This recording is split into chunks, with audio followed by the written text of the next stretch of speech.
അസ്സലാമു അലൈക്കും വറഹ്മത്തുള്ളാഹി വബറകാതുഹു. കിതാബുൽ ഫറായിദ് ദർസ് ആരംഭിക്കുകയാണ്. ഇന്ന് ആദ്യം ഞാൻ മുഗ്നിൽ മുഹ്താജിൽ നിന്നുള്ള കുറച്ച് വിശദീകരണങ്ങളാണ് പറയുന്നത്.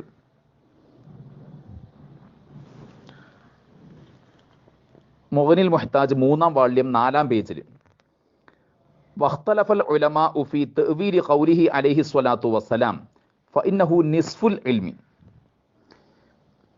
ഇനി എൻ്റെ ആശയം പറയാം. നബി സല്ലല്ലാഹു അലൈഹി വസല്ലമ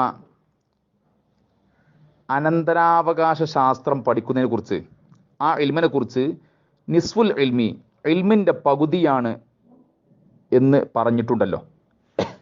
ഇവിടെ ഇൽമിൻ്റെ പകുതി എന്നാൽ എന്താണ്? ഇതിൻ്റെ തഅ്വീലിൽ ഉലമാ അഭിപ്രായ വ്യത്യാസത്തിലായിട്ടുണ്ട്. ഇതിൻ്റെ വ്യാഖ്യാനം എന്താണ്? ഇതിൽ പണ്ഡിതന്മാർക്ക് പല അഭിപ്രായങ്ങളുള്ളത്.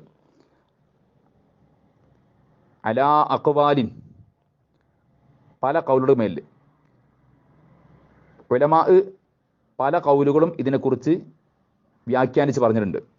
അഹ്സനുഹ, അവയിൽ ഏറ്റവും നല്ലത് അന്നഹു ബിഇഅ്തിബാരിൽ ഹാലി, അത് അവസ്ഥ പരിഗണിക്കൽ കൊണ്ടാണ് എന്നതാണ്. നിസ്ഫുൽ ഇൽമി, ഇൽമിൻ്റെ പകുതിയാണ് എന്ന് പറഞ്ഞത് അവസ്ഥ പരിഗണിച്ചുകൊണ്ടാണ്.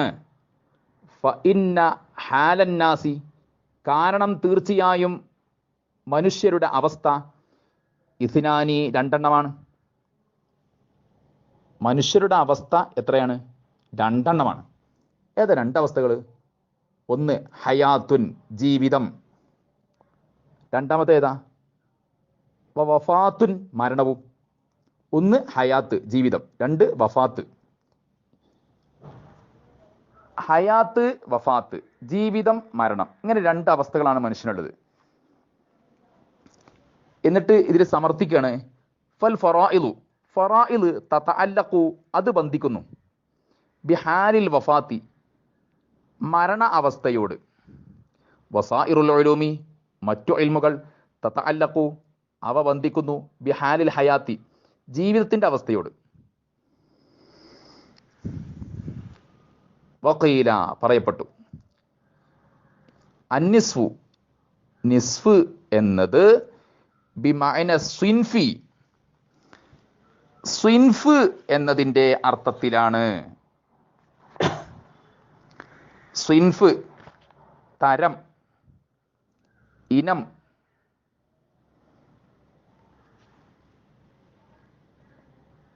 അപ്പോൾ നിസ്ഫുൽ ഇൽമി, ഇൽമിൽ നിന്ന് ഒരു തരമാണ്, ഇൽമിൽ നിന്ന് ഒരു ഇനമാണ്.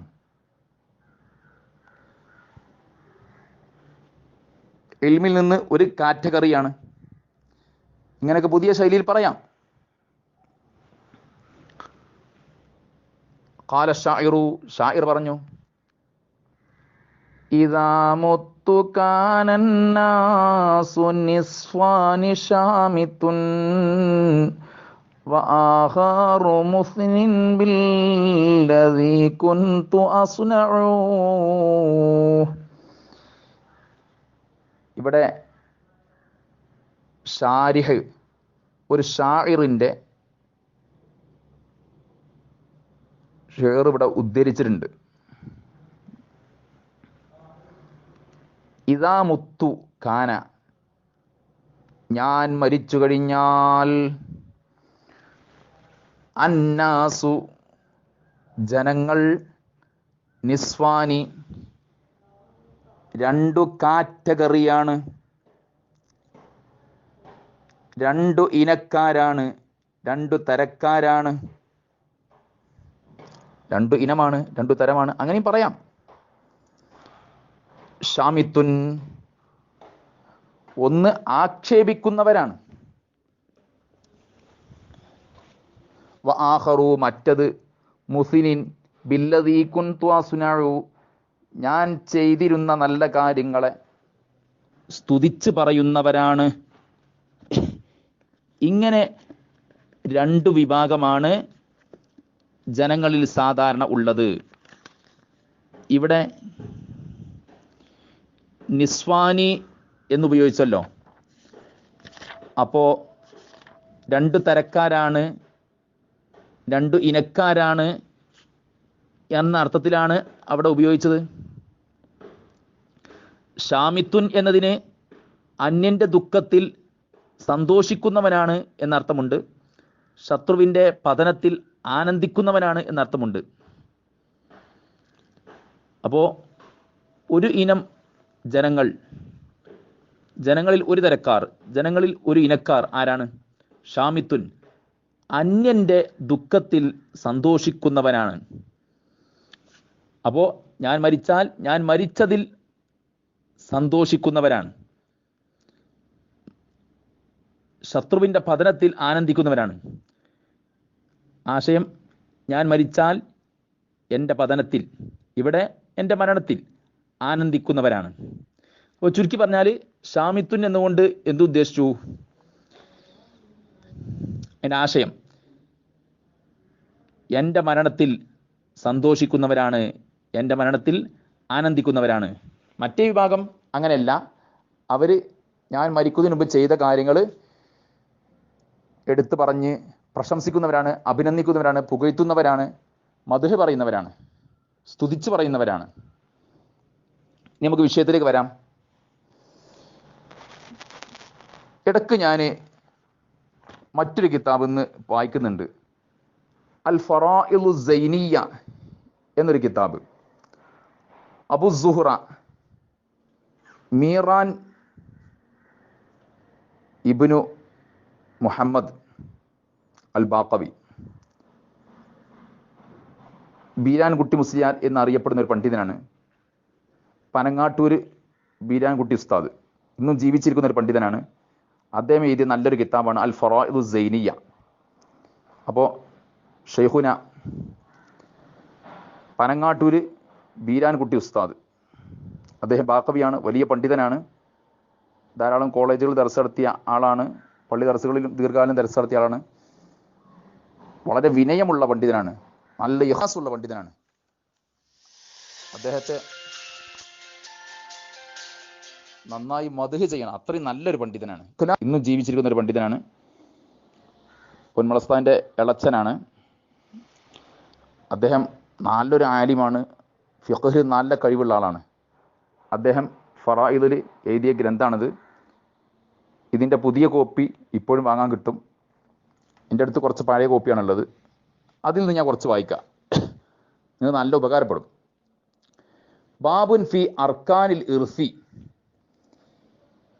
വ ശുറൂത്തുഹു വ അസ്ബാബുഹു വ മവാനിഉഹു എന്ന് നിങ്ങൾ കൊടുത്തിട്ട് ആദ്യം എന്താ പറയുന്നത്? അർക്കാനുൽ ഇർസി, അനന്തര സ്വത്തിൻ്റെ റുക്കുനുകൾ സലാസത്തുൻ 3 ഒന്നാമത്തെ റുക്കിന് ഏതാ? വാരിസുൻ, അനന്തരാവകാശി. ഇനി ഓരോന്നും ഇങ്ങനെ പറയാം. വ മുവരിസുൻ, ആരും കൊടുക്കുന്ന ആ വ്യക്തി, ആ മരിച്ച വ്യക്തി. വ ഹഖുൻ മൗറൂസുൻ, അനന്തര സ്വത്തായ അവകാശം, ആ അനന്തര സ്വത്ത്, ചുരുക്കി പറഞ്ഞാൽ അനന്തര സ്വത്ത് തന്നെ. വ ശുറൂത്തുഹു വ ശുറൂത്തുൽ ഇർസി സലാസത്തുൻ ഐളൻ. തഹഖുഖു ഹയാത്തിൽ വാരിസി, അനന്തരാവകാശിയുടെ ജീവിതം ഉറപ്പായിരിക്കലാണ്. ഏത് വ്യക്തിയുടെ സ്വത്താണ് ഓഹരി വെക്കുന്നത്? ആ വ്യക്തി മരിച്ചു എന്ന് ഉറപ്പായ ആ സമയത്ത്, മരിച്ചു എന്ന് 100% ഉറപ്പായ ആ സമയത്ത് ഈ വ്യക്തി, ഈ വാരിസ് ജീവനുള്ളവനാണ് എന്ന് ഉറപ്പുണ്ടാവണം. അതാണ് ഒരു ഷർത്ത്. വ തയഖുനു മൗത്തിൽ മുവരിസി, മുവരിസിന്റെ മരണവും ഉറപ്പാവലാണ്. മുവരിസ് മരിച്ചു എന്നും ഉറപ്പായിരിക്കണം. വൽ ഇൽമു ബി ജിഹത്തിൽ ഇർസി, അനന്തര സ്വത്തിന്റെ ജിഹത്തിനെ കുറിച്ച് അറിവുണ്ടായിരിക്കലാണ്. വ അസ്ബാബുഹു വ അസ്ബാബുൽ ഇർസി അർബഅത്തുൻ, നസബുൻ, തറവാടാണ്, കുടുംബബന്ധത്തിലൂടെ അനന്തര സ്വത്ത് ലഭിക്കും. വ നിക്കാഹുൻ, വിവാഹബന്ധുവാണ്, വിവാഹബന്ധം മുഖേന അനന്തര സ്വത്ത് ലഭിക്കും. ഒരു സ്ത്രീ മരിച്ചാൽ ഭർത്താവ് ഉണ്ടെങ്കിൽ ഭർത്താവിന് അനന്തര സ്വത്ത് ലഭിക്കും.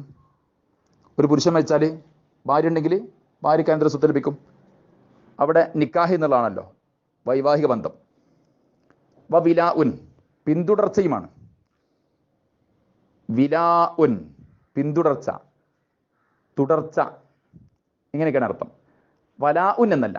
വലാ ഉൻ എന്നതിന് സ്നേഹം, ബന്ധുത്വം, ഇങ്ങനെ ധാരാളം അർത്ഥങ്ങളുണ്ട്. ഇവിടെ വിലാ ഉൻ എന്ന് വായിക്കണം. ബൈത്തുമാലിൻ പൊതുഭണ്ഡാരവുമാണ്. ഇനി തളമ അമ്രുഹു അതിൻ്റെ കാര്യം നിലനിന്നാൽ പഖദ ഹസ്വലന നമുക്ക് ഹാസിലായിട്ടുണ്ട് അൽ യഅ്സു അൻഹു അതിനകത്തുള്ള നിരാശ. ഇപ്പോൾ ബൈത്തുൽ മാൽ ഇല്ലല്ലോ, ഇപ്പോൾ ബൈത്തുൽ മാൽ ഇല്ല, ഇപ്പോൾ ഇന്ത്യയിൽ ബൈത്തുൽ മാൽ ഇല്ലല്ലോ, അതിനെക്കുറിച്ചാണ് പറഞ്ഞത്. ഇവിടെ ബൈത്തുൽ മാൽ ഇല്ല, ഇവിടെ ബൈത്തുൽ മാൽ ഉണ്ടാവുകയും ഇല്ല. അതിനെ തൊട്ട് നമ്മൾ നിരാശയിലാണുള്ളത്. നമുക്ക് പ്രയാസം ഉണ്ടെന്ന അർത്ഥത്തിലല്ല, എന്നാൽ പ്രയാസം ഇല്ലെന്നുമല്ല. ഇപ്പോൾ ആ വിഷയം ചർച്ച ചെയ്യുന്നില്ല. ഏതുവരെ ബൈത്തുൽ മാലിനെ തൊട്ട് ഇന്ത്യക്കാർ നിരാശയിലാണ്? ഇലാ നുസൂലി ഈസാ അലൈഹി സലാം, ഈസാ നബി സലാം ഇറങ്ങി വരുന്നത് വരെ. ഈസാ നബി സലാം ഇറങ്ങി വന്നാൽ അതിനുശേഷം ബൈത്തുൽ മാൽ ഉണ്ടാകും. അപ്പോൾ ഇന്ത്യയിലും ഉണ്ടാകുമെന്നാണ് മനസ്സിലാകുന്നത്. ഇപ്പോൾ ഇന്ത്യയിൽ ബൈത്തുൽ മാൽ ഇല്ല. അതുകൊണ്ട് നസബ്, നിക്കാഹ്, വിലാ ഈ മൂന്നും നമ്മുടെ രാജ്യത്തും ഉണ്ട്. ഇനി നമ്മൾ മനസ്സിലാക്കേണ്ട കുറച്ച് മസ്അല ഒന്ന് ചുരുക്കി പറയാം. ഇനി ഫറായിദ് എടുക്കുന്ന സമയത്ത് അത് നന്നായി വിശദീകരിക്കും, എന്നാലും ഞാനൊന്ന് ചുരുക്കി പറയട്ടെ. ഓഹരി ചെയ്യുന്നതുമായി ബന്ധപ്പെട്ട ഒരു വിഷയമാണ്, ഒരു ചെറിയ മസ്അലയാണ് പറയുന്നത്. അത് ഈ തുടക്കക്കാർക്ക് വേണ്ടി കൂടി പറയണേ, മുത്താലിങ്ങളും കൂടി ഇതിൽ കേൾക്കുന്നുണ്ടല്ലോ, അവർക്ക് വേണ്ടി കൂടി പറയാണ്. ഓഹരി ചെയ്യുന്ന രീതി പറയാണ്. ഒരാൾ മരിച്ചു, അദ്ദേഹത്തിന് ഒരു മകനും 2 പെൺമക്കളും മാത്രമുണ്ട്, വേറെ ആരും ഇല്ലാന്ന് വിചാരിക്കുക. ഇന്ന് വളരെ ലളിതമായ ഒരു മസാല പറഞ്ഞിട്ട് ഞാൻ അവസാനിപ്പിക്കുകയാണ് ഇൻഷാ അല്ലാഹ്. ഞാൻ വളരെ പ്രധാനപ്പെട്ട ചില മസാലകൾ എഴുതുകയും ചെയ്യുന്നുണ്ട്. എഴുതിയാൽ അയച്ചു തരും. സമയം കിട്ടാത്തതുകൊണ്ടാണ് കൂടുതൽ എഴുതാത്തത്. ഒഴിവ് കിട്ടുമ്പോൾ പല വിഷയങ്ങൾ എഴുതാറുണ്ട്. ഇൻഷാ അല്ലാഹ് ഈ വിഷയം എഴുതും. മുമ്പ് ചില വിഷയങ്ങൾ എഴുതിയിട്ടുണ്ട്, ഈ ഫറായിദുമായി ബന്ധപ്പെട്ട ചില കാര്യങ്ങൾ തന്നെ എഴുതിയിട്ടുണ്ട്. അത് ചിലർക്ക് അയച്ചു കൊടുത്തിട്ടുമുണ്ട്. ഇപ്പോൾ ഞാൻ ഒരൊറ്റ കാര്യം കൂടി പറഞ്ഞ് അവസാനിപ്പിക്കണം. ഒരാൾ മരിച്ചു, അയാൾക്ക് ആകെ ഒരു മകനും 2 പെൺമക്കളും മാത്രമാണ് അനന്തരാശികളായി ഉള്ളത്. എന്നാൽ സ്വത്ത് എത്ര ഓഹരി വെക്കണം? ചില ആൾക്കാർ ചിന്തിക്കാതെ പെട്ടെന്ന് പറയും 3 ഓഹരി വെക്കണം എന്ന് പറയും. അല്ല, മകന് 2 ഓഹരി വെക്കണം.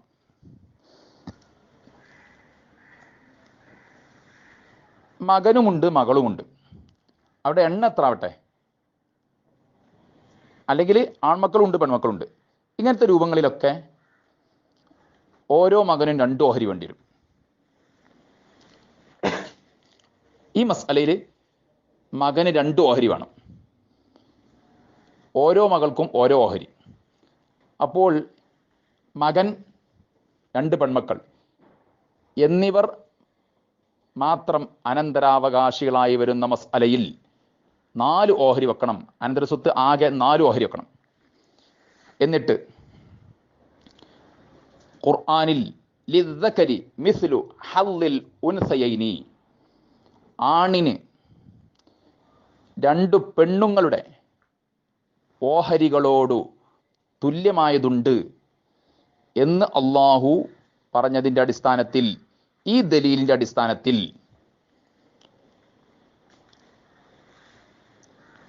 രണ്ടു പെണ്ണുങ്ങളുടെ ഓഹരിയോട് തുല്യമായത് ആണിന് കൊടുക്കണം. ഉദാഹരണം, അനന്തര സ്വത്ത് ആകെ 4 ലക്ഷം രൂപയാണെങ്കിൽ 2 പെണ്ണുങ്ങൾക്ക് 2 പെൺമക്കൾക്ക് എത്ര ഉണ്ടാവുക? 2 ലക്ഷം. അതിനോട് തുല്യമായത് എന്ന് പറഞ്ഞാൽ 2 ലക്ഷം തന്നെ. അത് ആണിന് കൊടുക്കണം, മകന് കൊടുക്കണം. അപ്പോൾ മകന് 2 ലക്ഷം കൊടുക്കണം. ഓരോ മകൾക്കും ഓരോ ലക്ഷം വീതം കൊടുക്കണം. ഒന്നുകൂടി വ്യക്തമായി പറയുന്നു, ഒരാൾ മരിച്ചു, അനന്തരാശികൾ, ഒരു മകൻ, 2 പെൺമക്കൾ, അനന്തരസ്വത്ത് ആകെ 4 ലക്ഷം രൂപയാണ്. 2 ലക്ഷം രൂപ മകനും 1 ലക്ഷം രൂപ ഈ മകൾക്കും 1 ലക്ഷം രൂപ ആ മകൾക്കും കൊടുക്കണം. ഇത് ഞാൻ തുടക്കക്കാർക്ക് വേണ്ടി പറഞ്ഞതാണ്. ഇത്രയും കൂടി പറഞ്ഞുകൊണ്ട് നമ്മുടെ ഈ ദർസ് അവസാനിപ്പിക്കുന്നു. പിന്നെ പ്രത്യേകം മനസ്സിലാക്കണം, നിങ്ങളെല്ലാവരും നല്ല ക്ഷമയോടുകൂടെ ഗ്രൂപ്പിൽ ഉറച്ചു നിൽക്കണം. തീർച്ചയായും നിങ്ങൾക്ക് നല്ല ഉപകാരം ഉണ്ടാവും. നമ്മുടെ ശൈലി മിൻഹാജു ത്വാലിബീൻ, തുഹ്ഫത്തുൽ മുഹ്താജ്, നിഹായത്തുൽ മുഹ്താജ്, മുഗ്നിൽ മുഹ്താജ്, കൻസുർ റാഗബീൻ ഇവ വിശദീകരിക്കുക. അതിന് പുറമെ ചിലപ്പോൾ ഇന്ന് വിശദീകരിച്ച പോലെ ഇടയ്ക്ക് ചില കിതാബുകളും വിശദീകരിച്ചു വരും. ഏതായാലും വിഷയങ്ങൾ നന്നായി ചർച്ച ചെയ്യും. അതുകൊണ്ട് എല്ലാവരും ഗ്രൂപ്പിൽ ഉറച്ചു നിൽക്കണം. പരമാവധി ആളിലേക്ക് എത്തിച്ചു കൊടുക്കണം. ചെറിയവർക്ക് ആവശ്യമായ കാര്യങ്ങളും പറയും, വലിയവർക്ക് ആവശ്യമായ കാര്യങ്ങളും പറയും. എല്ലാ തരത്തിലുള്ള ആളുകളെയും പരിഗണിച്ചുള്ള കാര്യങ്ങൾ പറയും എന്ന് മാത്രം പറഞ്ഞുകൊണ്ട് നിർത്തുന്നു. അസ്സലാമു അലൈക്കും വറഹ്മത്തുള്ളാഹി വബറകാതുഹു.